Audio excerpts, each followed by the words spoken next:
नमस्कार, मैं हूं खान। दिन भर की खबरों में सबसे पहले डालते हैं नजर आज के मुख्य समाचारों पर। इंटेलिजेंस आईजी ने साइबर सेल का किया उद्घाटन, एसपी कार्यालय में सदर पुलिस थाना का किया निरीक्षण, क्राइम मीटिंग मिली। एमएसपी पर खरीद की गारंटी ही बचा सकती है किसान को। कृषि कानूनों के खिलाफ जारी किसान आंदोलन के 1 साल पूरा होने पर महापंचायत आयोजित। संघर्ष समिति का जिला अस्पताल के समक्ष बेमियादी धरना शुरू, राजकीय मेडिकल कॉलेज से संबद्ध अस्पताल को टाउन नहीं रखने की मांग। समझौते की पालना न होने से राजस्व कर्मचारियों में रोष, काली पट्टी बांधकर कर रहे कार्य। जरूरतमंदों को गर्म कपड़ा वितरण 28 नवंबर को हनुमानगढ़ साइकिलिंग क्लब की पहल, कार्यक्रम को लेकर हुई बैठक। अब खबरें विस्तार से। पुलिस महानिरीक्षक इंटेलिजेंस रूपिंदर सिंह वार्षिक निरीक्षण करने जिले के 2 दिवसीय दौरे पर शुक्रवार को हनुमानगढ़ पहुंचे। उन्होंने जिला पुलिस अधीक्षक कार्यालय में रिबन काटकर साइबर लैब का उद्घाटन किया।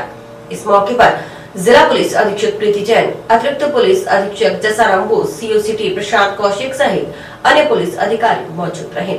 इससे पहले इंटेलिजेंस आईजी रूपिंदर सिंह का हनुमानगढ़ पहुंचने पर जिला पुलिस अधीक्षक कार्यालय में पुलिस जवानों की ओर से गार्ड ऑफ ऑनर दिया गया।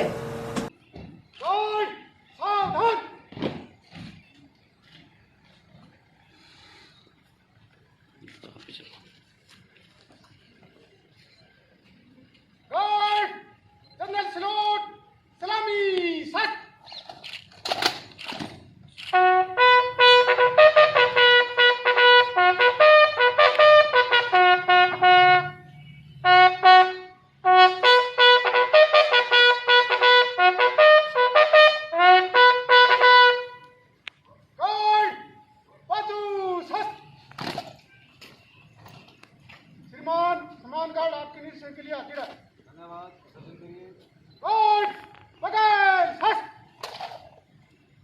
संतरी खड़ा रहे।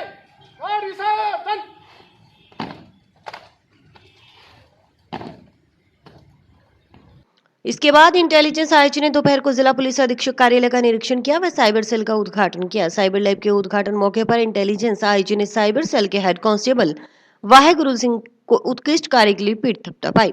इसके बाद इंटेलिजेंस आईजी ने पुलिस अधीक्षक कार्यालय में मीटिंग हॉल में सूचना विभाग के कार्मिकों के साथ बैठक की। साथ ही जिले भर के पुलिस अधिकारियों की क्राइम मीटिंग लेकर पेंडिंग प्रकरणों के जल्द निस्तारण के निर्देश दिए। जिले की आपराधिक स्थिति की समीक्षा की। शाम को इंटेलिजेंस आईजी ने सदर पुलिस थाना का भी निरीक्षण किया। इस दौरान एसपी, एएसपी व सदर थाना प्रभारी चंद्रभान दुआ सहित अन्य अधिकारी मौजूद रहे। पुलिस अधिकारियों के अनुसार जिले भर के पुलिस थानों में दर्ज होने वाले साइबर संबंधी अपराधों का जल्द से जल्द निपटारा करने के उद्देश्य से साइबर लैब खोली गई है। हालांकि पहले भी साइबर सेल चल रहा था, लेकिन इसे नया लुक दिया गया है। इससे पहले साइबर सेल में स्टाफ की कमी थी, अधिक जगह का अभाव था। अब स्टाफ बढ़ाते हुए पर्याप्त जगह में साइबर लैब खोल दी गई है। 2 दिवसीय दौरे के दूसरे दिन इंटेलिजेंस आईजी रूपिंदर सिंह शनिवार को पुलिस लाइन में आयोजित होने वाली संपर्क सभा में पुलिस जवानों की समस्याएं सुनेंगे। साथ ही पुलिस लाइन का निरीक्षण करेंगे। रिजर्व पुलिस लाइन में निवासरत पुलिस कर्मियों के परिवारजनों के साथ बैठक करेंगे। इसके बाद हनुमानगढ़ के वृत्ताधिकारी कार्यालय का निरीक्षण करने का कार्यक्रम निर्धारित है। वृत्ताधिकारी कार्यालय में इंटेलिजेंस आईजी मीडिया कर्मियों से भी रूबरू होंगे। क्या करना है?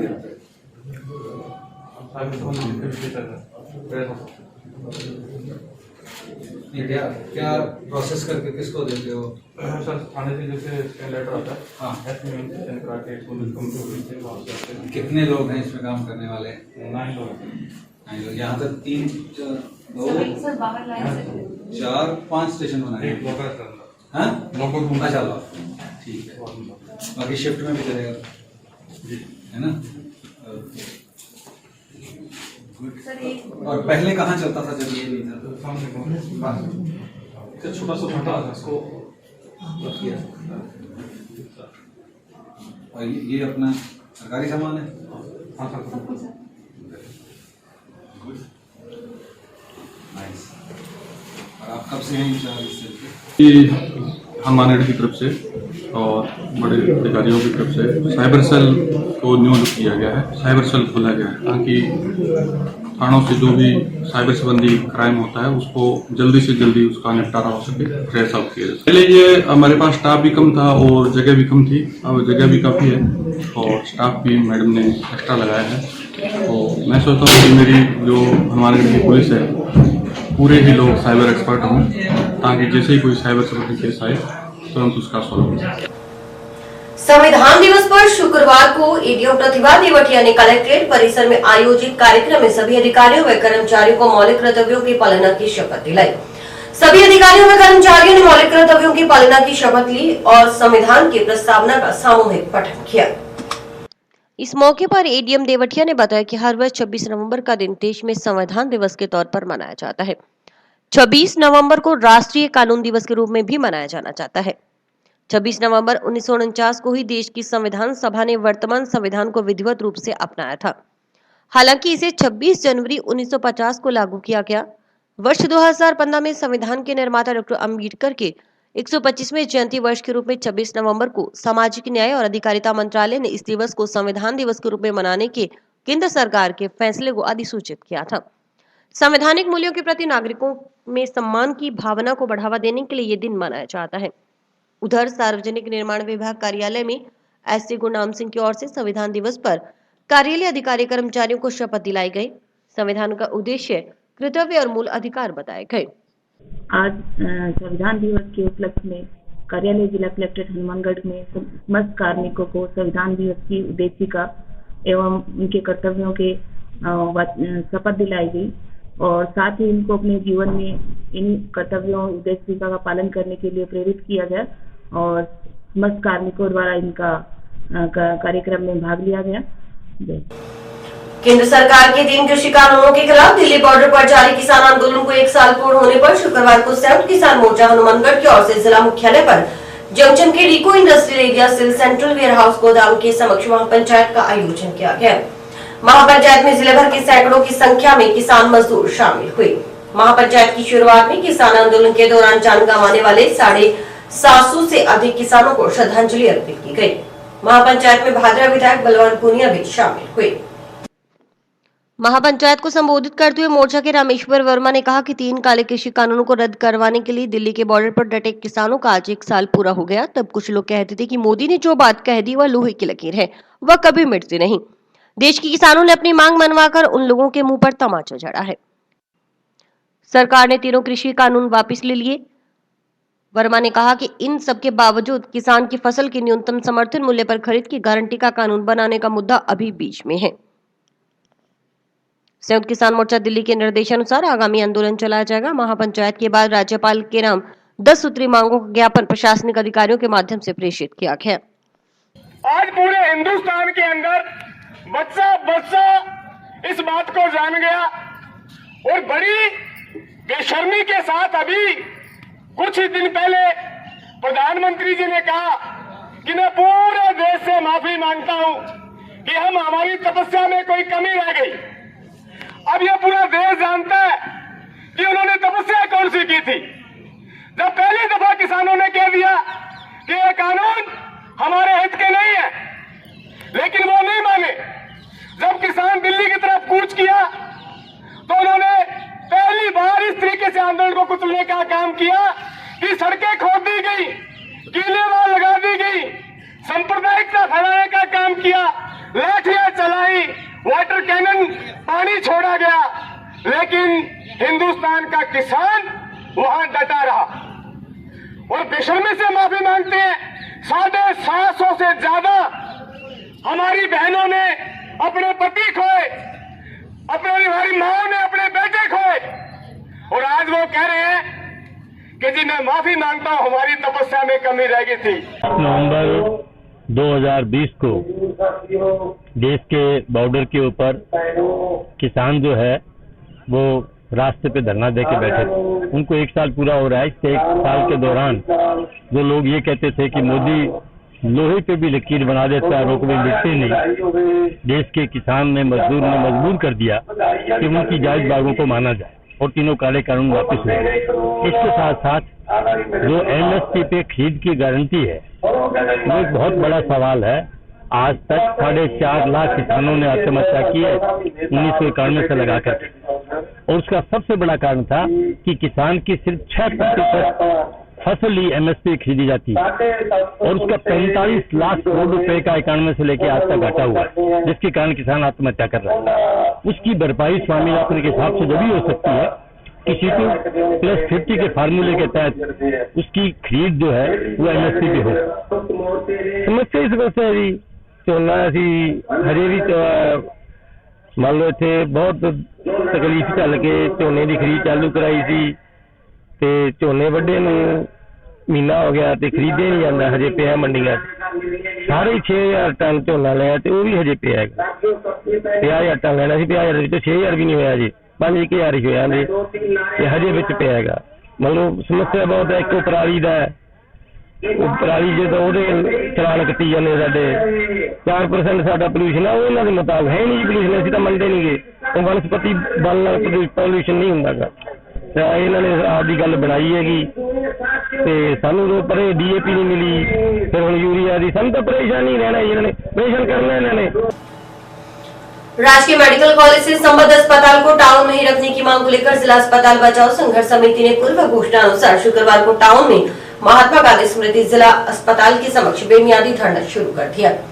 समिति से जुड़े लोग जिला अस्पताल के सामने सड़क के बीच लगाए गए आशियाने के नीचे धरने पर बैठे और मांग के समर्थन में नारेबाजी की। समिति सदस्यों ने चेताया कि मांग पूरी न होने तक धरने पर डटे रहेंगे। धरना स्थल पर लगाए गए बैनर पर इस मांग के समर्थन में लोगों से हस्ताक्षर भी करवाए गए।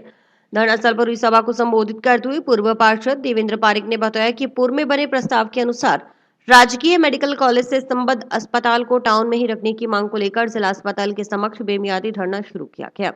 इस मांग को शहर के व्यापारियों, युवाओं सहित विभिन्न संगठनों का संघर्ष समिति का समर्थन मिल रहा है। चाहे कितनी ही लंबी लड़ाई लड़नी पड़े, पीछे नहीं हटेंगे। राज्य सरकार और प्रशासन को जनभावनाओं को देखते हुए राजकीय मेडिकल कॉलेज से संबद्ध अस्पताल को टाउन में ही रखने की मांग माननी पड़ेगी। अन्य वक्ताओं ने कहा कि टाउन में जिला अस्पताल बनाने के लिए टाउन शहर के नागरिकों ने करोड़ों रुपए चंदा दिया। सरकार प्रशासन ने हमेशा टाउन के साथ भेदभाव किया। सिर्फ जिला अस्पताल को छोड़कर सभी सरकारी कार्यालय टाउन से जंक्शन चले गए। सबसे पहले 1963 में SDM कोर्ट और तहसील कोर्ट जंक्शन ले जाई गई, तब भी टाउन शहर के लोगों ने विरोध किया, परंतु तब सरकार ने उनकी एक नहीं सुनी। उसके बाद सेल टैक्स कार्यालय को टाउन से जंक्शन लाया गया। इन कार्यालयों के यहां से जाने के साथ ही टाउन क्षेत्र के कई जरूरतमंद लोगों का रोजगार चला गया। अब यदि जिला अस्पताल भी जंक्शन में नवा बाईपास पर चला गया तो वहां आने जाने के लिए जेब का खर्च बढ़ेगा। जरूरतमंद व्यक्ति का इतना आर्थिक बोझ नहीं उठा पाएगा, उस पर पहले ही महंगाई की मार पड़ रही है। संघर्ष समिति ने आज से धरना शुरू किया है, जो जिले का राजकीय मुख्य चिकित्सालय जिसको मेडिकल कॉलेज से संबंध है, जो हनुमानगढ़ टाउन में जो सारा प्रस्ताव तैयार हो गया था, उसको एज इट इज ही रखा जाए, टाउन में रखा जाए। इस मांग को लेकर आज संघर्ष समिति ने धरना शुरू किया है। सभी व्यापारिक संगठन, सभी मजदूर संगठन, युवा, नौजवान, सब वर्ग का समर्थन हमें मिला है। और चाहे लड़ाई कितनी लड़नी पड़े, प्रशासन और राज्य सरकार को यह सोचना पड़ेगा कि जन भावना को देखते हुए हनुमानगढ़ टाउन में ही जो मेडिकल कॉलेज से संबंधित जो चिकित्सालय है उसको हनुमानगढ़ टाउन में ही रखा जाए। ये हमारी हनुमानगढ़ में जिला चिकित्सालय है टाउन के अंदर। इस जिला चिकित्सालय को बनाने के लिए हनुमानगढ़ टाउन के नागरिकों ने करोड़ों रुपए चंदा दिया है और इस हॉस्पिटल को बनाया है। एक बात तो ये, दूसरी ये है कि ये हॉस्पिटल ही हनुमानगढ़ टाउन में रहा है, बाकी समस्त कार्यालय हनुमानगढ़ जंक्शन में चलेंगे। सबसे पहले 1963 में SDM कोर्ट और तहसील गई, तब भी हमने विरोध किया, परंतु सरकार ने उस समय हमारी बात नहीं सुनी और तहसील और SDM कोर्ट वगैरह जो है वो जंक्शन चले गए। उसके बाद सेल टैक्स ऑफिस चला गया, कस्टम का ऑफिस चला गया। इस तरह से सारा करते हुए हनुमानगढ़ से सारे ऑफिस जा रहे हैं। हनुमानगढ़ टाउन के गरीब लोग जो झोपड़पट्टी में रहता है, जो मोहल्ले में रहता है, वो गरीब लोग हैं और उन गरीब मजदूरों को, भूमिहीन किसानों को और छोटे व्यापारी को जो है, जो चिकित्सा सुविधा आज है, वो पैदल चल करके वहाँ आ जाता है। उधर जिला अस्पताल व राजकीय मेडिकल कॉलेज से संबद्ध अस्पताल को टाउन में ही रखने की मांग के समर्थन में जय भोलेनाथ युवा ग्रुप की ओर से शुक्रवार को टाउन शहर के बाजार में रैली निकाली गई। रैली में शामिल युवाओं ने जिला अस्पताल को टाउन में ही रखने की मांग के समर्थन में नारे लगाए। रैली के रूप में जय भोलेनाथ युवा ग्रुप सदस्य नारेबाजी करते हुए जिला अस्पताल के समक्ष पहुंचे और वहां चल रहे धरने में शामिल हुए। इस मौके पर ग्रुप अध्यक्ष राजीव शर्मा ने कहा कि नियमानुसार जहां जिला अस्पताल है वहीं राजकीय मेडिकल कॉलेज बनना चाहिए। आज जय भोलेनाथ युवा ग्रुप के द्वारा जो ये मेडिकल कॉलेज बन रहा है और ये जो टाउन का हॉस्पिटल है इसको मेडिकल कॉलेज के जंक्शन मिल जाने के लिए जो बात कर रही थी, तो उसके विरोध में हमारे जय भोलेनाथ युवा ग्रुप के द्वारा ये विरोध किया गया है कि जी जो नियम ये होता है कि जहाँ गवर्नमेंट हॉस्पिटल हो वहीं ये मेडिकल कॉलेज होना चाहिए, लेकिन इसके बावजूद गवर्नमेंट हॉस्पिटल टाउन के अंदर है फिर भी ये जंक्शन लेके जा रहे हैं। तो हम एक शांतिपूर्ण तरीके से इसका विरोध किया है और बाजार में से हमारे ग्रुप ने रैली निकाली है कि जो ये टाउन का जो हॉस्पिटल है ये टाउन में रहे और हमारा इसमें कोई राजनीति नहीं है, हमारा कोई टाउन जंक्शन का इसमें कोई भेदभाव नहीं है, पर जो हमारी चीज है यहाँ टाउन के अंदर है उसको तो कम से कम यहाँ रहना दीजिए। हमारा विधायक जी से सरकार से ये विनम्र निवेदन है कि जो गवर्नमेंट हॉस्पिटल को ही ये मेडिकल कॉलेज मिलता है उसके हिसाब से तो गवर्नमेंट हॉस्पिटल टाउन में है, तो जो ये मेडिकल कॉलेज है वो टाउन में ही होना चाहिए। Dairy man doctor Verghese Kurien का 100वां जन्मदिन शुक्रवार को जिला मुख्यालय से श्रीगंगानगर जिला दुग्ध उत्पादक सहकारी संघ में राष्ट्रीय दुग्ध दिवस के रूप में मनाया गया। इस मौके पर आयोजित कार्यक्रम में गंगमूल डेयरी अध्यक्ष राजेंद्र मोर, प्रबंध निदेशक पीके गोयल के अलावा संघ के अन्य अधिकारी व कर्मचारी तथा ग्रामीण दुग्ध समितियों के दुग्ध उत्पादक मौजूद रहे। इस मौके पर डेयरी अध्यक्ष राजेंद्र मोर ने कहा कि डॉक्टर वर्गीस कुरियन जिन्होंने भारत में श्वेत क्रांति को जन्म दिया, आज उनका 100वां जन्म दिवस है। मोर ने बताया कि हालांकि विश्व दुग्ध दिवस 1 जून को प्रतिवर्ष मनाया जाता है, परंतु डॉक्टर कुरियन की ओर से डेयरी जगत को दी गई अपनी विशेष सेवाओं को ध्यान में रखते हुए भारत सरकार की ओर से उनके जन्म दिवस यानी 26 नवंबर को हर राष्ट्रीय दुग्ध दिवस मनाने का निर्णय लिया गया। उसी की पालना में संघ ने दुग्ध दिवस मनाया है। गोयल ने बताया कि पहले भारत में सिर्फ गाय के दूध से ही पाउडर बनाया जाता था। भैंस के दूध से पाउडर बनाने का श्रेय डॉक्टर कुरियन को ही जाता है। इसके कारण अमूल आज विश्व में अपनी पहचान बनाए हुए डॉक्टर कुरियन ने अपना सारा जीवन डेयरी व्यवसाय की श्रेणी में ही लगा दिया। अपने जीवन काल में 30 से अधिक उत्कृष्ट संस्थाओं की स्थापना करने वाले कुरियन में रेमन मैग्सेस, पद्मश्री, पद्म भूषण, पद्म विभूषण जैसे पुरस्कारों से सम्मानित किया गया। उन्हें आज भारत में डेयरी मैन के रूप में जाना जाता है। आज डॉक्टर कुरियन जो डेयरी के पिता कहे जाते हैं उनका जन्मदिवस है, 100वां जन्मदिवस है। उसी उपलक्ष्य में हमें आज डेयरी में डेयरी डे के नाम से मनाया गया है। डॉक्टर कुरियन का जन्म 26 नवंबर 1921 को केरल में हुआ था। उन्होंने इंजीनियरिंग में डिग्री की थी। उसके बाद वो खेड़ा डिस्ट्रिक्ट में मिल्क के बारे में डिग्री करने के लिए आए थे। वहीं गुजरात डेयरी के चेयरमैन के साथ में उनका इंटरेक्शन हुआ। वहीं से वो डेयरी में काफ़ी प्रगति की और डेयरी के अंदर डिफरेंट जगह पे जा जाके उन्होंने बहुत ज़्यादा डेयरी को मतलब कि बढ़ाया। पूरे इंडिया में दुग्ध उत्पादन ज़्यादा होने लगा। आज हमारा देश जो भारत देश है वो पूरे विश्व में नंबर 1 पे प्रोडक्शन में है। आज उन्हीं के पक्ष में हमने डेयरी डे के नाम से बनाया जाता है। नॉर्मली ये डेयरी डे है वो 1 जून को बनाया जाता था, लेकिन केंद्र सरकार ने ये निर्णय लिया कि जो डॉक्टर कुरियन का 100वां जन्मदिन है 26 नवंबर, उसी को हर साल डेयरी डे के रूप में बनाया जाए। उसी उपलक्ष्य में हमने आज डेयरी डे बनाया है।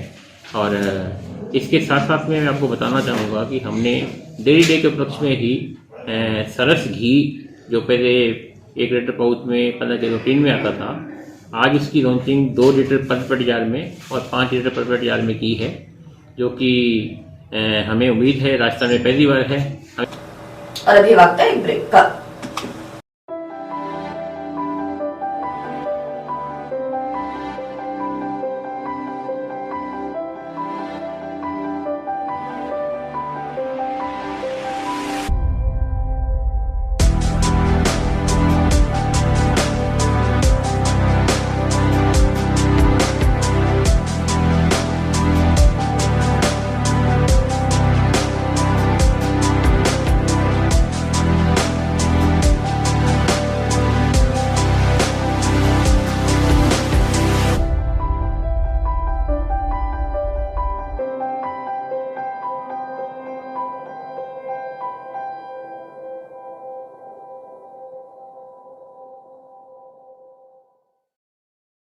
राज्य सरकार के साथ हुए समझौते की पालना न होने से राजस्व कर्मचारियों में रोष है।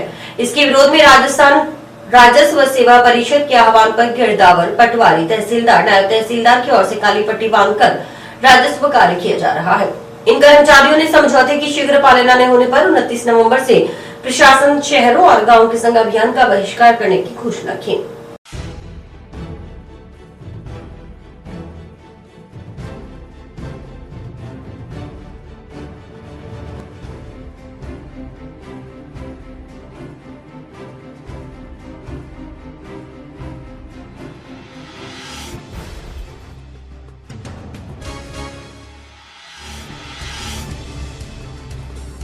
राजस्व सेवा परिषद जो हमारी एक संस्था है परिषद, तो इसमें गिरदावर, पटवारी और तहसीलदार, नायब तहसीलदार सभी जुड़े हुए हैं।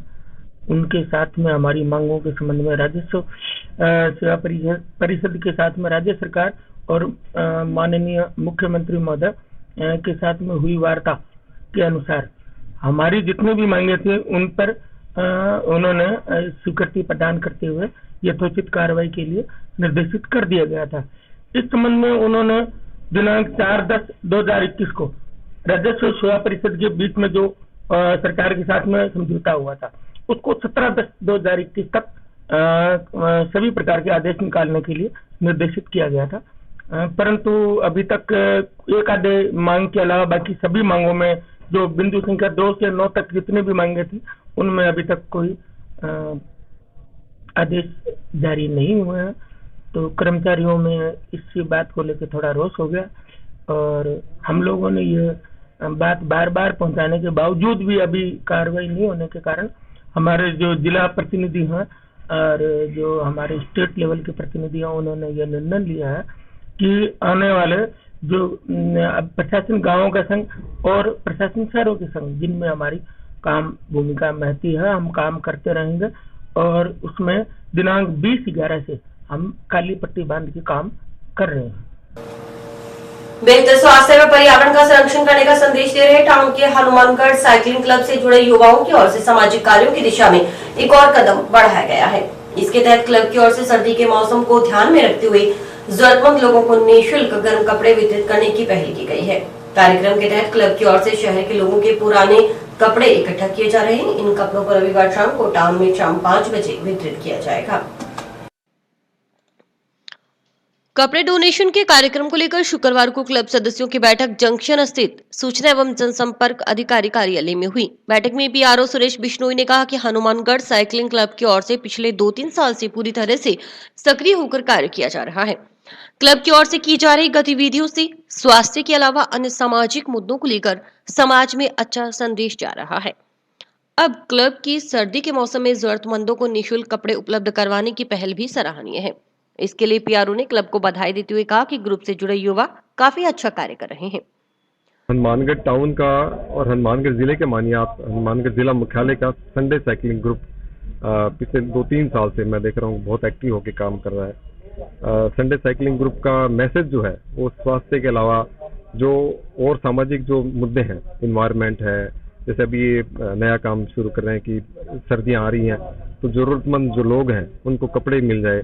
इसके लिए टाउन में इन्होंने एक नया प्लान किया कि अभी 28 नवंबर को शाम 5 बजे वो गोरी कलेक्शन करके शॉप है वहाँ पर कपड़े देने का काम करेंगे।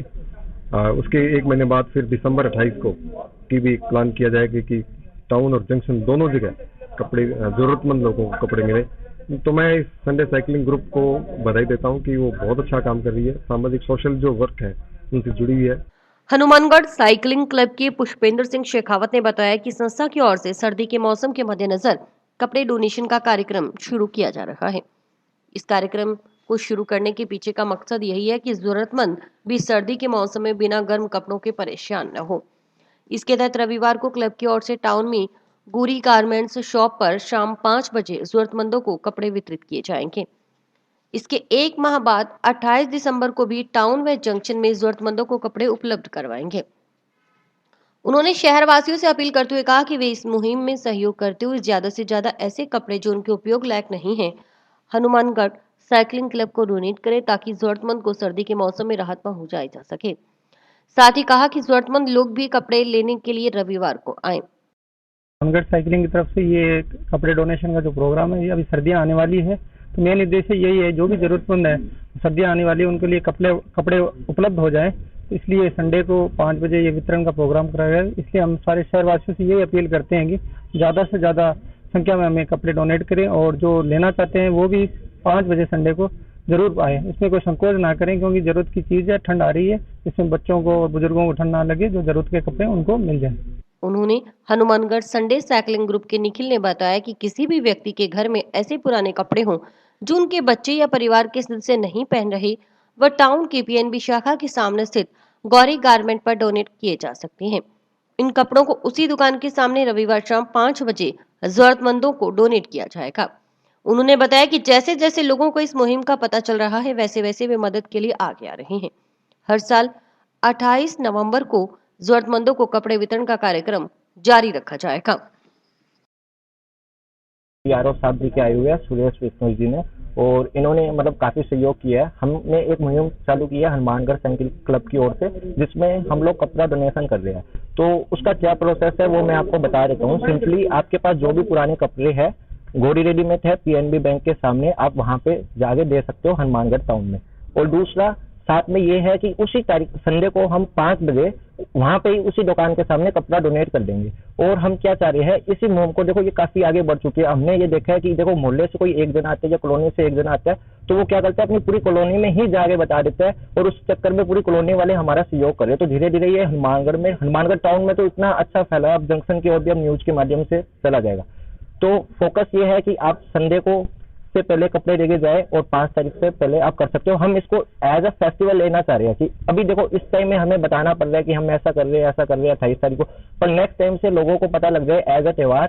जैसे दिवाली सेलिब्रेट करते हैं, होली करते हैं, ईद बनाते हैं, कोई कुछ भी होता है तो लोगों को पहले ही पता होगी अगले साल भी हम 28 तारीख को ऐसा ही करने वाले हैं।